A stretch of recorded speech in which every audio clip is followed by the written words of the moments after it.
For today's video mga auntie, sinama pala ako ng boss ko papunta dito sa syudad sa Angeles, California. Kasi nga ito mga auntie, naisipan niya na bumili kami ng karagdagang paninda pero ako lang mag-isa. Oo, mga auntie. Kaya ito mga auntie, sumakay na nga kami dito ng jeep.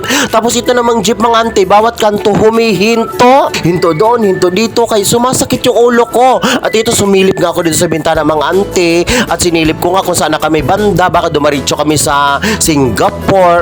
Ito yung mga daanan mga auntie na dinadaanan ko noon nung nagjo-duty pa ako na pagiging pokpok ko. Charot lang. Pero totoo mga auntie, ito talaga yung dinadaanan ko nung mga nagjo-duty pa ako sa mall. At nandito na tayo sa rotonda ng Angeles, California. At kung nakikita nyo mga auntie, medyo may nagbago dito at naging malinis. Ang nagbago lang dito sa part nito yung Jollibee kasi naging maayos na siya at wala nang nagtitinda sa gilid-gilid nito. At yung nauna sa akin mga bossing, yan pala yung boss ko na sinamahan ko pero iiwan niya rin ako pagdating dito sa dulo. Kaya sa part na to mga auntie, dito na kami naghiwalay kasi siya pupunta doon at ako naman pupunta dito pero mag-isa kong uuwi.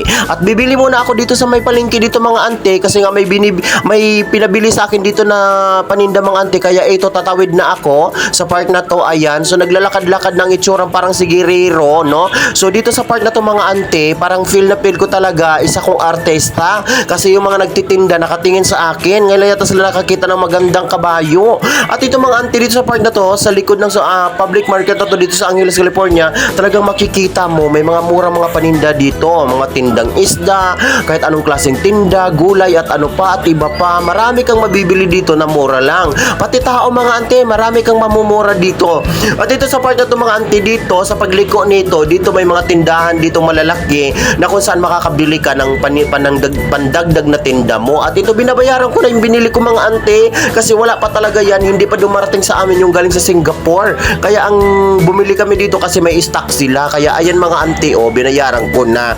No, para kitang-kita talaga sa video na binayaran ko yun ha, ganung halaga. At ito sa part na to mga auntie, pauwi na nga ako. Actually dyan mga auntie, sa talagang bayong yung dala ko dyan mga auntie, medyo mabigat, may kabigatan, oo. So nahilo-hilo na ako dito mga auntie, parang gusto ko nang sumuka-suka, gusto nang bumaliktad yung aking sikmura. Oo, kayong katabi ko dito kung hindi lang mabango ay nako, sinukahan ko na. O hanggang dito na lang video ko mga auntie, bahala na kayong mag-like and share. Thank you so much. Pag-inggit, pikit!